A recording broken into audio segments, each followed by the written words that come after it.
Donc le thème de ce matin s'intitule « Le plan initial de Dieu ».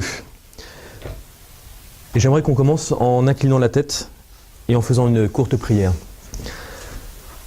Père Céleste, nous assistons aujourd'hui à une course contre la montre. Permets-nous d'y voir clair et remplis-nous de ton Saint-Esprit. Au nom de ton Fils Jésus-Christ. Amen. La Bible nous décrit à la fin des temps un grand réveil qui va toucher la terre entière. Et comme à la Pentecôte, en une journée, des milliers, des millions de personnes vont être touchées par ce message de la Bible.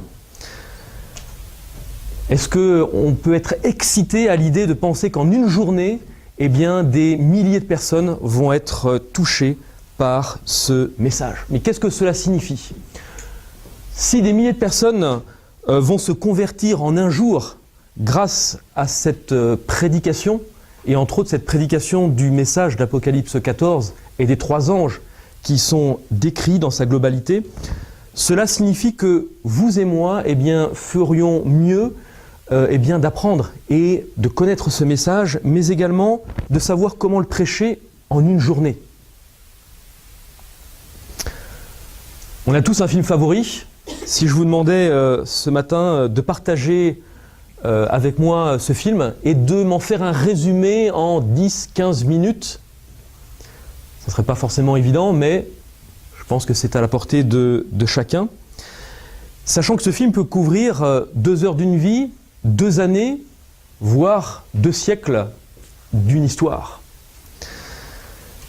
Combien d'entre nous se sentiraient capables de partager la bataille, cette controverse qui est décrite dans la parole de Dieu en 15 minutes, 30 minutes, 45 minutes. Mes amis, voilà ce que nous allons faire ce matin. Nous allons couvrir cette controverse qui a pris fin avant la création de notre monde. Nous allons couvrir également les 70 semaines de Daniel. Nous allons couvrir les 1260 années de Daniel 7. Nous allons couvrir la chute de Lucifer, le millénium, la nouvelle terre. Accrochez-vous, le récit démarre. Combien d'entre vous, à la maison, ont une machine à faire des jus, un extracteur de jus ou une centrifugeuse? Non, ça se perd. Grâce à cette centrifugeuse, vous pouvez mélanger toutes sortes de fruits, des légumes, et vous pouvez donc compacter en un jus de fruits tous ces fruits, tous ces légumes. Et ce matin, nous allons passer à la centrifugeuse le message de Dieu. Nous allons compacter, et c'est un défi, nous allons compacter en 40 minutes tous ces éléments que je viens de vous décrire. Et le titre de cette prédication pourrait s'intituler « Le dernier film de notre terre ». Et ce matin, je vais vous demander d'être l'écran et donc de vous imaginer ce film avec moi. Est-ce que vous êtes prêts? Commençons. Nous allons commencer tout d'abord en Ézéchiel 28. Et Ézéchiel 28 commence par nous décrire un ange qui s'appelle Lucifer. Et Lucifer, dans Ézéchiel 28, est décrit comme un chérubin protecteur. Et pour comprendre la Bible et pour comprendre cette fonction de chérubin protecteur, nous devons aller dans le livre d'Exode, le livre de l'Exode au chapitre 25, où la Bible décrit une construction que Dieu avait demandée à Moïse. Et cette construction est appelée le sanctuaire. Et à l'intérieur de ce sanctuaire se trouvaient plusieurs parties. Il y avait tout d'abord le parvis, et il y avait le tabernacle qui était constitué du lieu saint et du lieu très saint. Et dans cette pièce que l'on appelait le lieu très saint, se trouvait un objet appelé l'arche de l'Alliance. Vous avez peut-être à l'esprit Indiana Jones, à la recherche de l'arche de l'Alliance. Sur cette arche se trouvait un propitiatoire. En anglais, ça s'appelle le mercy seat, le siège de la grâce. Et de chaque côté de ce propitiatoire se trouvait un chérubin protecteur. Et au ciel, les fondations du trône de Dieu était sa loi, qui était précisément dans cette arche de l'Alliance. Et la Bible nous dit que donc de chaque côté de cette arche se trouvaient 2 anges qui sont appelés chérubins protecteurs. Et ces anges avaient la charge, avaient la responsabilité de défendre le gouvernement de Dieu et la loi de Dieu qui se trouvait à l'intérieur de cette arche. Et là, je vous demande vraiment de prêter attention sur le travail de Lucifer. Le travail de Lucifer était précisément de protéger la loi de Dieu, de protéger le gouvernement de Dieu. Et Lucifer se trouvait dans la présence même de Dieu. Il devait garder la sainteté de la loi de Dieu, car cette loi, eh bien, c'était le fondement du gouvernement de Dieu. Malheureusement, en Ézéchiel 28, eh bien, nous pouvons lire que Lucifer fut parfait. Il fut parfait jusqu'à ce que l'inimitié fut trouvée en son cœur. Et selon la parole de Dieu, le mot inimitié est équivalent au terme péché. Et le péché est précisément la transgression de la loi de Dieu. Donc lorsqu'on nous dit que eh bien, l'inimitié fut trouvée en son cœur, en quelque sorte le péché a été trouvé dans le cœur de Lucifer. Et donc Lucifer, qui était supposé garder, protéger la loi de Dieu, eh bien s'est retourné contre cette loi, et ainsi la première guerre qui vit son apparition au ciel, eh bien c'est une guerre contre la loi de Dieu. Waouh! C'est énorme. La première guerre qui a lieu au ciel, c'est une guerre précisément contre la loi de Dieu. Et maintenant, la Bible nous dit que Lucifer va séduire un tiers des anges. Et la question que l'on peut se poser, c'est pourquoi? Comment a-t-il fait pour séduire un tiers des anges? Satan est-il venu en disant les amis, les anges, est-ce que vous voulez me rejoindre, rejeter Dieu et devenir mauvais? Est-ce que Lucifer, tout du moins, s'y est pris comme ça? Je ne pense pas, parce que ça ne serait pas de la séduction. Et Ésaïe 14 nous dit que Lucifer déclara, et voici ce qu'il déclara: « Je serai semblable au Très-Haut ». Être comme le Très-Haut, eh bien, signifie être juste comme il est, être saint comme il est. Et Lucifer était justement en train de dire, précisément dans son cœur, je peux être saint comme Dieu sans qu'une loi quelconque vienne me dire comment l'être. Je peux être saint comme Dieu par moi-même. Et voici ce qui a cheminé à son esprit. Et est-ce qu'on a déjà entendu cet argument? Ah, je peux par moi-même faire telle ou telle chose, j'ai besoin de personne d'autre. Je n'ai même pas besoin de Dieu. C'est ce qu'on appelle l'argument de la propre justice.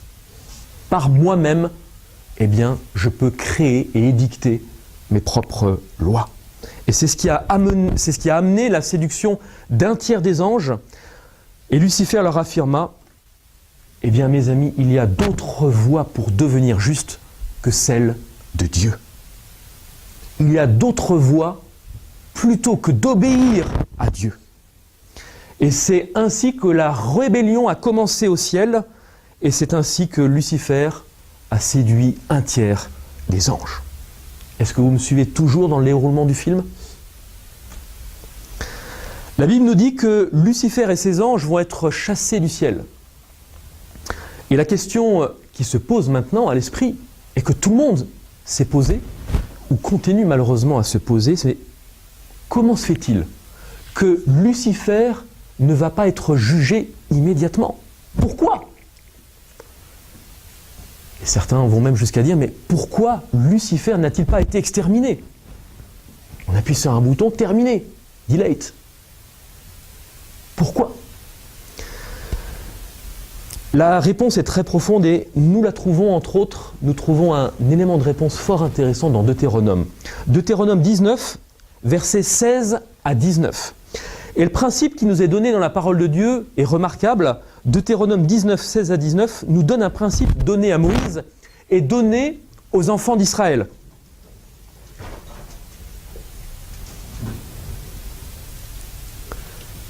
Quand une controverse surgit entre deux parties, il doit y avoir une troisième partie.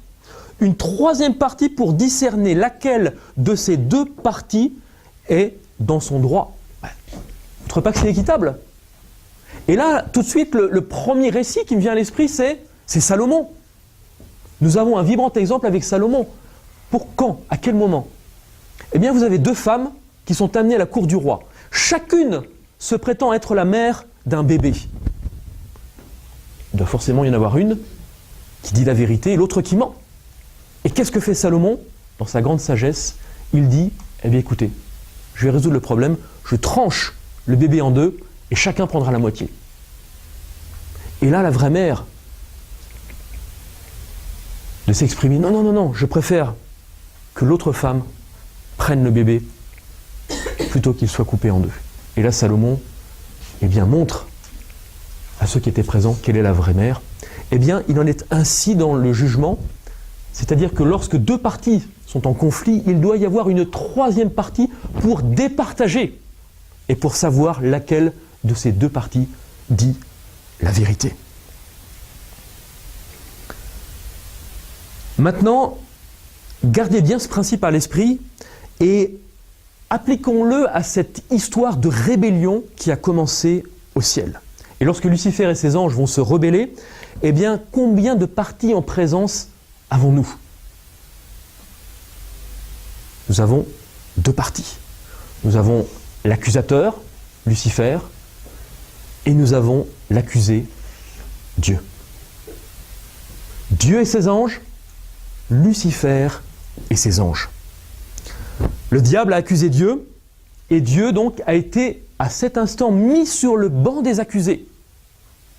Dieu est donc considéré par Satan comme injuste.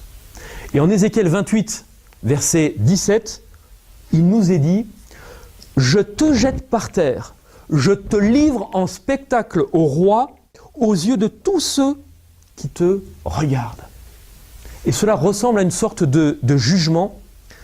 Et je peux imaginer Satan dire à Dieu, « Mais penses-tu pouvoir me juger ?» Au ciel, il n'y a que deux parties. Tu n'es pas capable de me juger. Tu n'es pas dans ton droit. Mais qui sera? Qui sera cette troisième partie? Qui sera ce jury capable de départager entre Dieu et Satan? Capable de départager entre ces deux parties laquelle dit la vérité?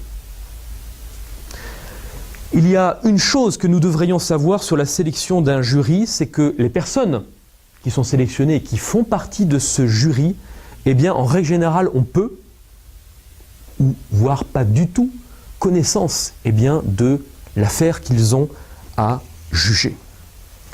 Devinez, où était l'humanité eh bien, quand Lucifer s'est rebellé? Eh bien, mes amis, nous n'étions pas encore créés. Car quand Lucifer se rebelle et accuse Dieu, la terre, l'humanité tout du moins, n'est pas encore créée. Deuxième point, c'est qu'un juré doit être un citoyen honnête, sans casier judiciaire, un citoyen respectueux des lois. Et mes amis, nous savons qu'Adam et Ève ont été créés avec la loi écrite dans leur cœur. Troisièmement, un juré doit être à même de discerner entre le bien et le mal et ne doit pas être influencé par l'opinion publique. Il doit être neutre dans le conflit. 1 Corinthiens 6,3 déclare « Ne savez-vous pas que nous jugerons les anges ?» Waouh! Nous sommes les rois que Dieu a créés partiellement pour servir comme jurés dans ce grand conflit. Et lorsque Lucifer voit la création que Dieu va faire naître à partir de rien, eh bien, il va se dire, est-ce eux qui vont me juger, moi, Lucifer?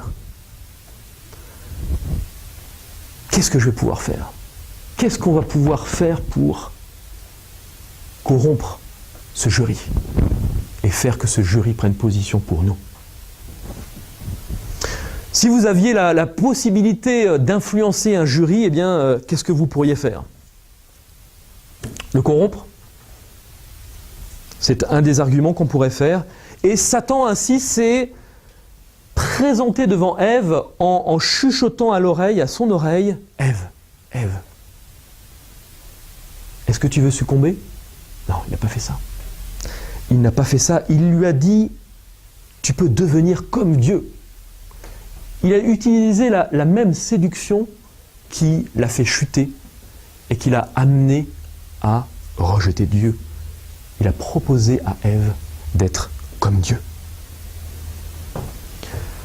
Adam et Ève, malheureusement, péchèrent et vont se disqualifier comme membres du jury.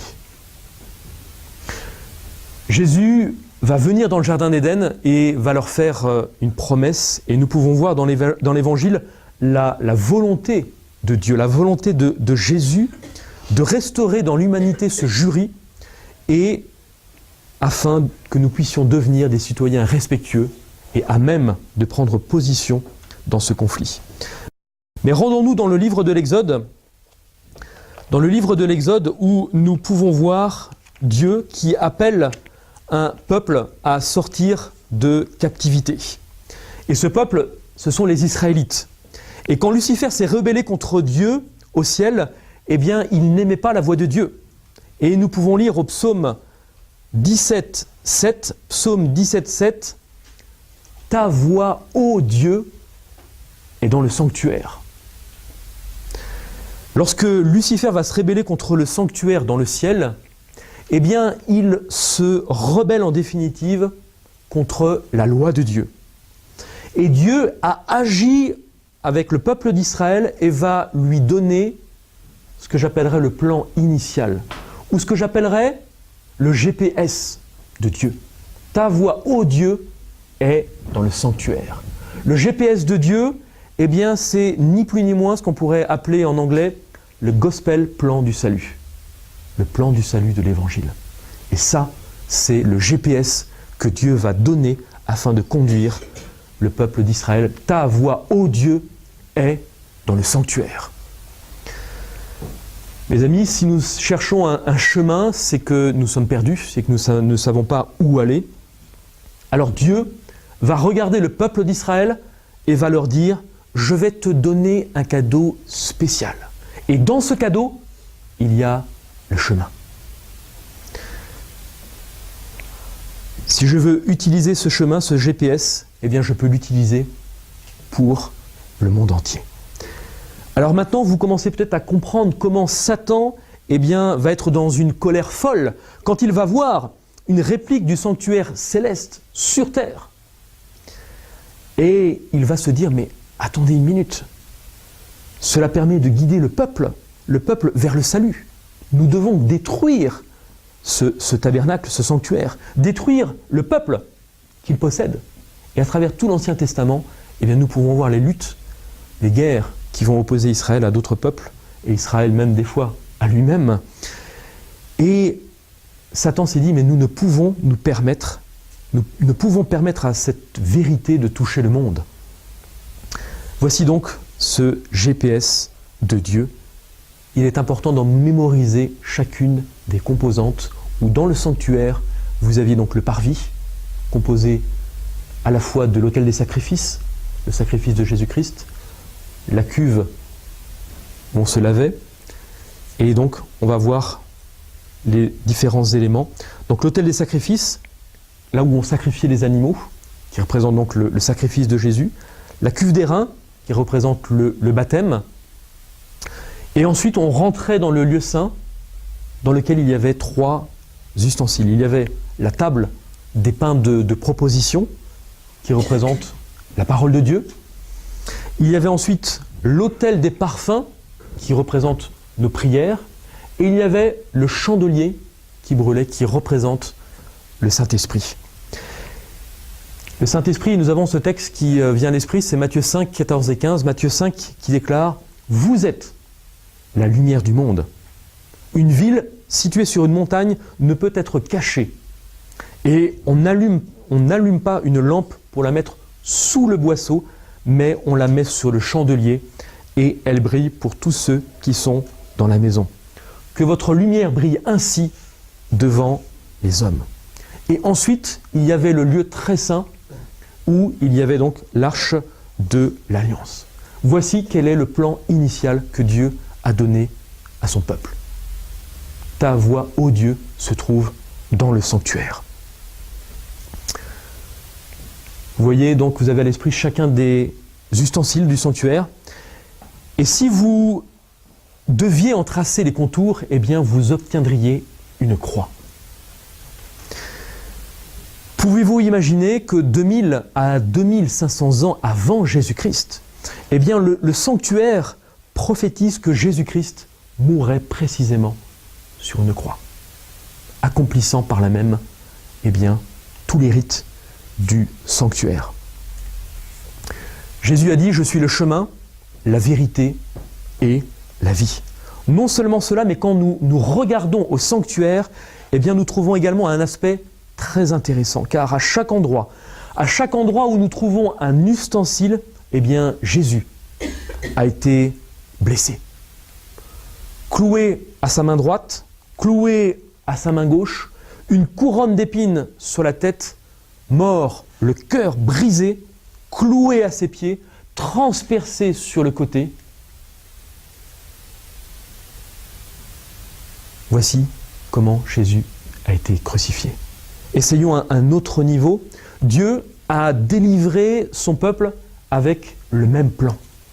Premièrement, lorsque le peuple va partir de captivité, va quitter l'Égypte, Dieu va lui demander de faire un sacrifice et de mettre le sang de ce sacrifice sur le linteau des portes. Et lorsque l'ange exterminateur est passé, il a épargné toutes les maisons sur lesquelles il y avait du sang sur le linteau des portes. Et là, à quel ustensile cela fait-il référence? Au sacrifice de Jésus. En Exode 14, alors que le peuple d'Israël est dans le désert, Pharaon change d'avis. Pharaon change d'avis et se lance à la poursuite du peuple juif pour le ramener. Et là, désespéré, le peuple d'Israël est face à la mer, sans aucune issue pour fuir. Et Dieu, dans un miracle extraordinaire, va ouvrir la mer Rouge et le peuple va pouvoir être sauvé des Égyptiens et aller de l'autre côté de la mer Rouge. Et cela représente le baptême. Après avoir traversé cette mer Rouge, ils ont faim. Et qu'est-ce que Dieu va donner à ce peuple qui a faim? La manne. À quel ustensile cela fait-il référence? À la parole de Dieu, à la table des pains de proposition. Après, Dieu leur dit « Je t'établis pour être la lumière des nations, pour porter mon salut jusqu'aux extrémités de la terre. » Et cela fait référence au chandelier, au Saint-Esprit. En Exode 19, Dieu demande à Moïse de dire au peuple de passer 3 jours afin de préparer leur cœur. Et en Exode 20, Dieu prononce les paroles des 10 commandements. Et là, nous avons l'arche de l'Alliance. Il est important que nous connaissions quel projet Dieu a formé pour son peuple. C'est le plan du salut et malheureusement, c'est ce que le monde ne comprend pas toujours. Parce que lorsque nous sommes sauvés, il y a un processus qui se met en marche. Je dois tout d'abord accepter Je dois tout d'abord accepter Christ. C'est la première, c'est la base. Je dois d'abord accepter Jésus-Christ. Et si j'accepte Jésus-Christ, je dois m'engager dans les eaux du baptême.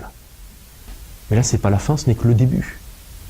Et ce n'est que grâce à la table des pains de proposition, grâce à la parole de Dieu, que je vais pouvoir me nourrir. Et ce n'est que grâce aux prières que je fais monter à Dieu que je peux croître. Et c'est grâce au chandelier que je peux être dirigé dans chacun de mes pas, jour après jour. Et nous passons à la dernière étape, le lieu très saint. Dieu veut transformer notre cœur de pierre en cœur de chair, pour y inscrire sa loi dans notre cœur. Et ainsi la loi de Dieu est agréable à observer, parce qu'elle est inscrite dans nos cœurs.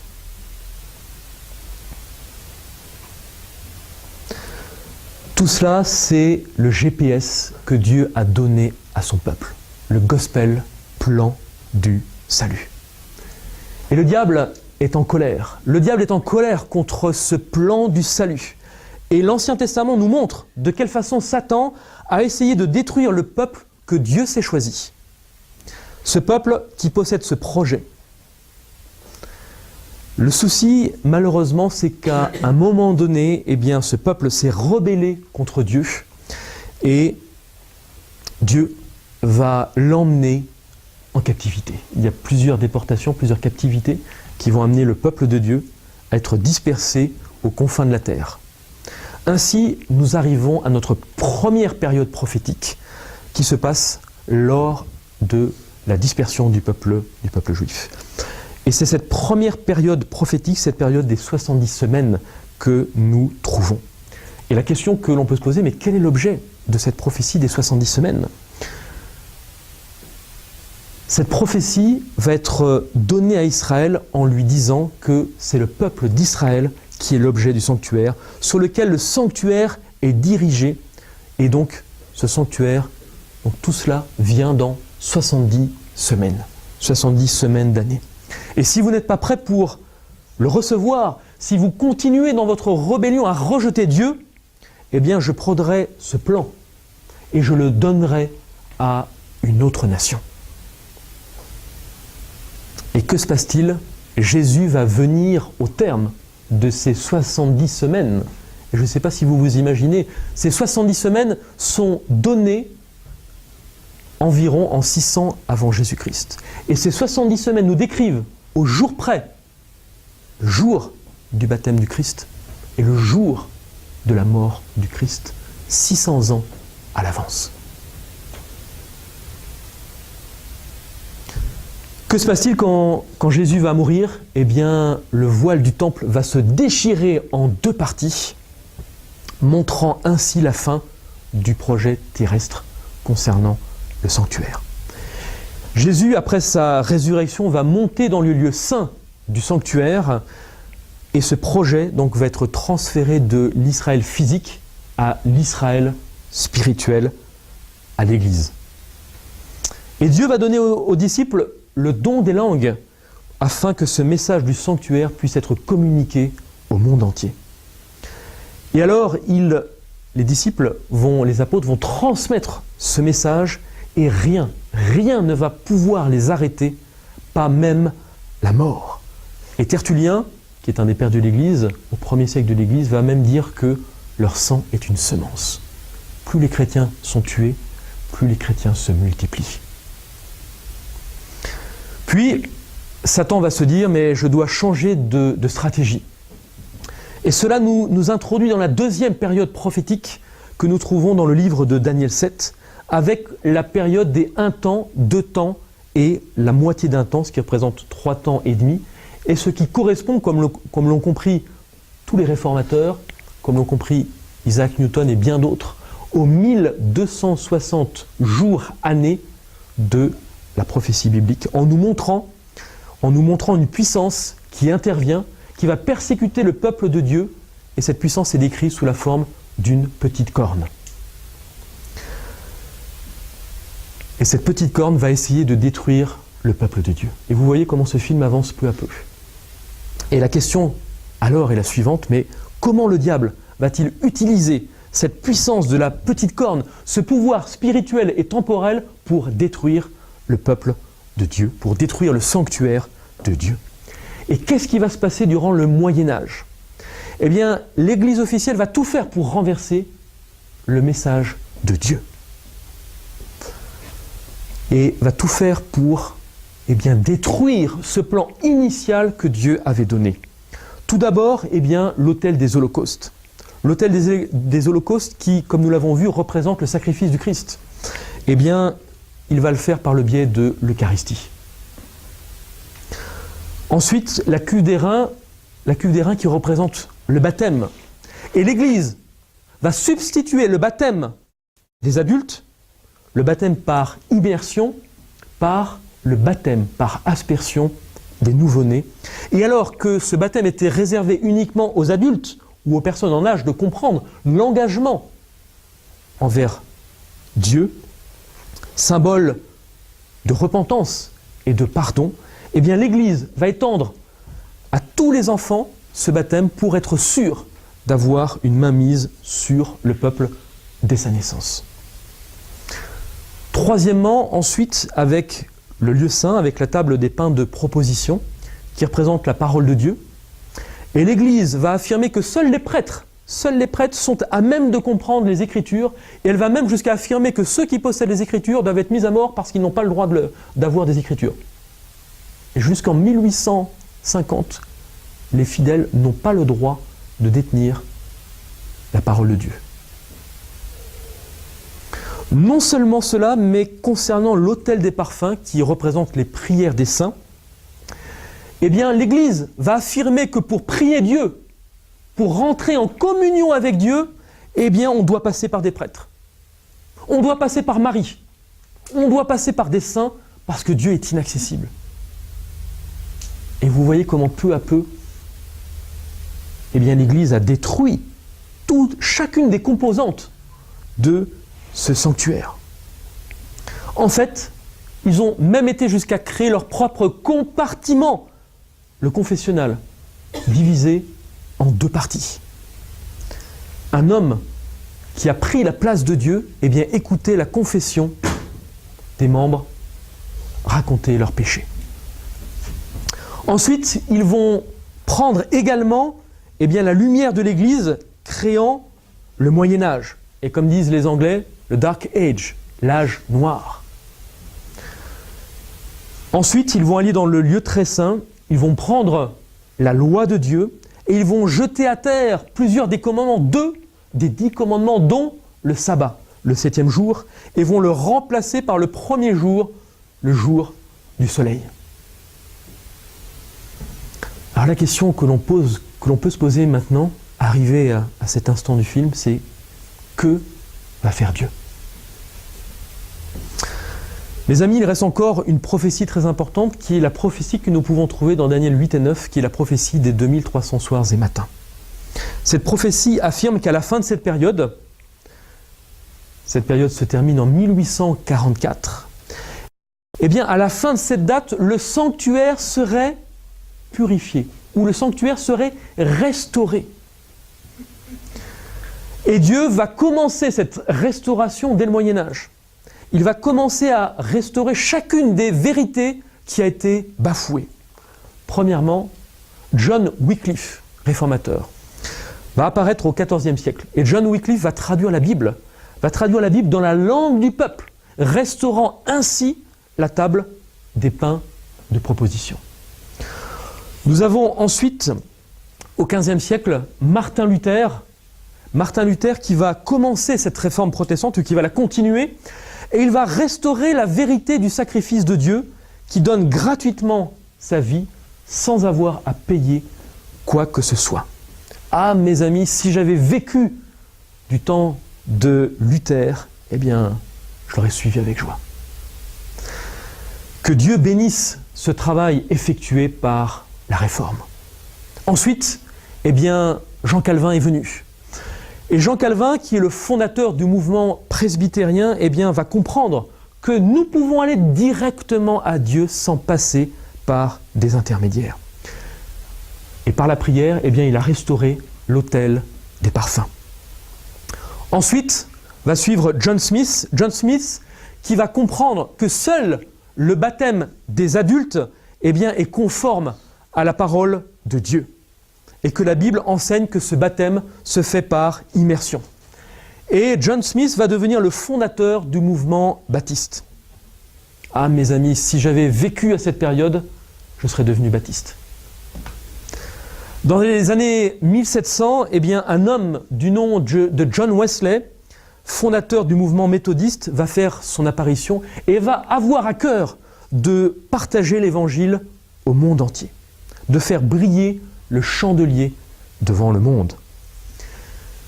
Et un dernier ustensile devait être restauré. Quel mouvement Dieu a-t-il appelé sur la scène de l'histoire vers les années 1800 eh bien pour restaurer la dernière pièce manquante de ce puzzle et du sanctuaire. Mes amis, nous ne sommes pas adventistes du 7e jour pour rien. Ce mouvement possède un certificat de naissance prophétique.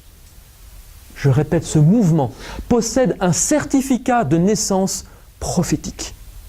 Dieu vous a appelé pour un temps comme celui-ci, et c'est pour cela que l'on nous décrit l'évangile éternel qui doit toucher le monde entier. Nous n'avons pas inventé la vérité, et vous voyez qu'au fil des siècles, cette vérité a été restaurée. Nous n'avons rien inventé. Dieu a permis tout simplement que cette vérité soit restaurée dès les années 1300 et 1400. Et nous en avons hérité, tout simplement. Et en 1982, il y a eu un match de football américain qui est resté célèbre dans les annales, qui a opposé deux équipes, Cole versus Stanford. Et il restait quelques secondes à jouer, et l'orchestre célébrait déjà la victoire de Stanford par 20 contre 19. Et l'orchestre commençait même à rentrer sur la pelouse, célébrant la victoire. Tout ce que Stanford devait faire était tout simplement de garder le ballon. Et à la suite d'un coup de pied d'engagement, l'équipe de Cole récupéra le ballon, remonta le terrain grâce à 5 passes latérales pour venir marquer le point de la victoire. Et vous avez peut-être à l'esprit le match de foot qui s'est joué contre l'Espagne et la France, où l'Espagne menait 1-0. Et dans les 20 dernières secondes, après les prolongations, la France marque un but égalisant. Mes amis, l'orchestre de Satan est en train de célébrer la victoire. L'orchestre de Satan est en train de rentrer sur la pelouse en disant « Nous avons gagné ». Il pense que la partie est finie. Il pense qu'en tant qu'adventistes, nous sommes hors jeu, que nous sommes disqualifiés. Mes amis, je dis juste que Dieu nous attend. Dieu attend chacun d'entre nous pour finir la partie. Il n'y a plus de temps disponible à l'horloge de l'humanité. Il n'y a plus de temps prophétique. 1844 correspondait à la dernière date prophétique donnée à l'humanité. Et les anges, aujourd'hui, n'attendent qu'une chose, c'est que nous soyons prêts. Et les anges, la parole de Dieu nous dit que les anges retiennent les 4 vents.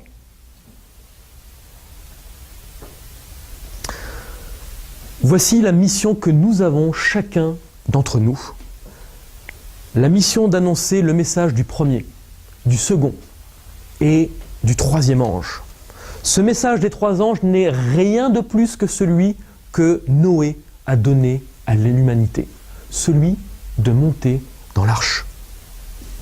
Pourquoi dans l'arche ? Tout simplement parce que le sceau de Dieu se trouve dans l'arche. Et qu'en dehors de l'arche, les gens vont être marqués par le sceau de l'ennemi. Les anges, avec les 7 dernières plaies, sortent du lieu très saint. Et pourquoi est-ce qu'ils sortent du lieu très saint ? Parce que ceux qui reçoivent les plaies sont ceux qui ont précisément rejeté ce message qui est contenu dans le lieu très saint. Et notre message est très simple. Notre message consiste à dire « rentrez dans l'arche ».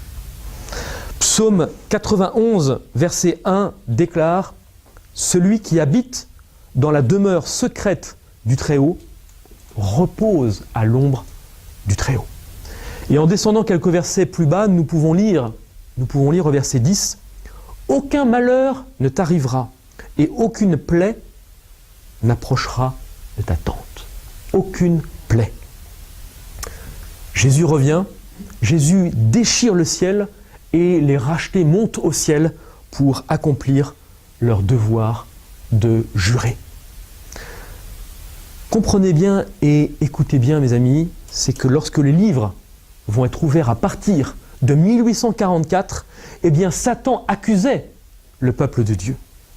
Et la raison pour laquelle Dieu ouvre les livres, n'est pas d'essayer de nous condamner, mais au contraire, de démontrer que Satan est un menteur.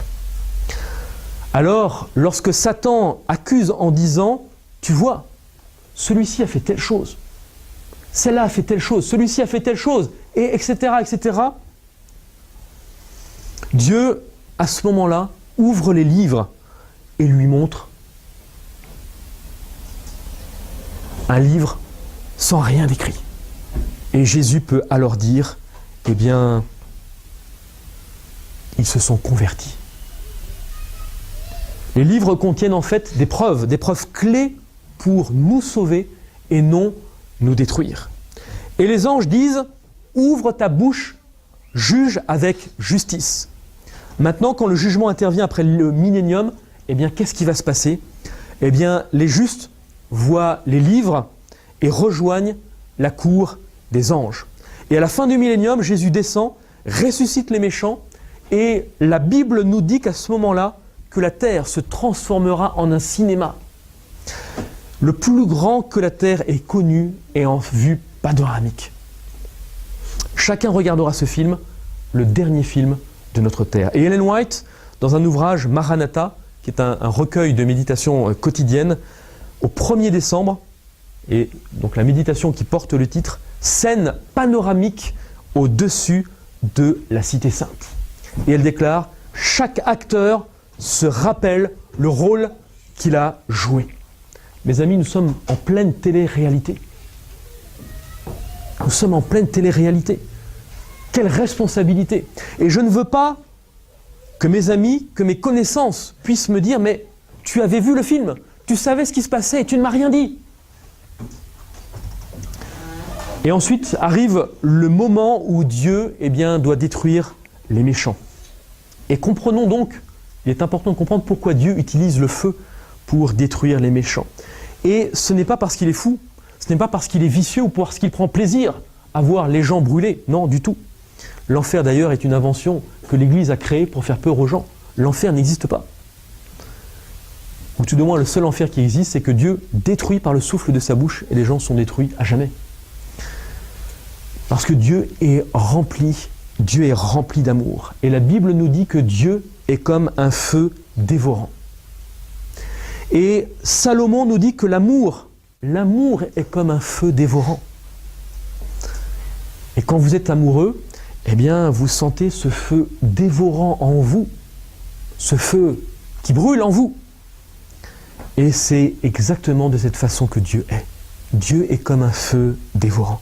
Il est un feu dévorant. Devant lui est un feu dévorant. Un feu dévorant sort de sa bouche et il veut que nous nous tenions dans ce feu sans être consumés. Comme ces Juifs dans la fournaise ardente, qui se sont tenus dans la fournaise ardente et qui ont été protégés par Dieu. Dieu est un feu dévorant, ne l'oublions pas. Est-ce le juste qui brûle pour toujours? Non.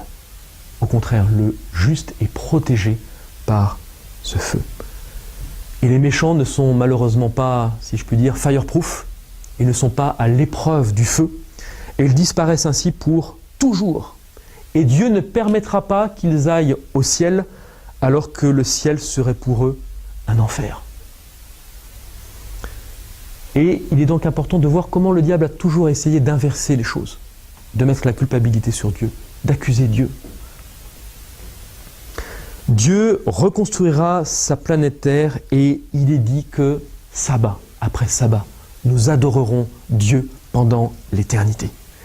Et de la même façon qu'Israël célébrait la commémoration de la libération, la commémoration de cette libération de l'esclavage, eh bien nous observons le sabbat comme un rappel de notre délivrance de cette terre. Voici le film que nous venons de voir, la tragédie des siècles.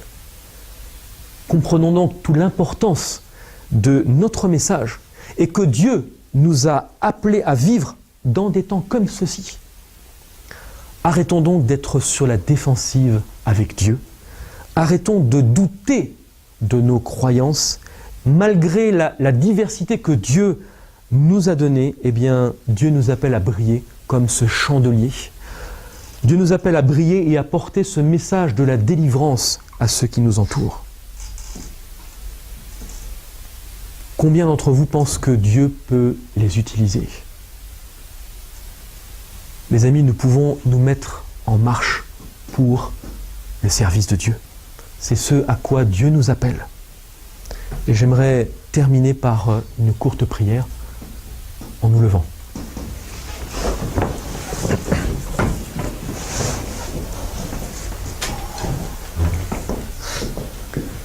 Inclinons la tête. Père éternel, puisses-tu nous enseigner afin que nous puissions comprendre ce que signifie de t'aimer, de servir, aller dans le monde et nous servir de ce merveilleux GPS que tu as mis à notre disposition afin de te représenter, afin de dire à ceux qui nous entourent combien tu es bon, combien tu es rempli de patience envers nous et de refléter ta gloire et ton caractère. C'est ma prière pour chacun d'entre nous. Amen.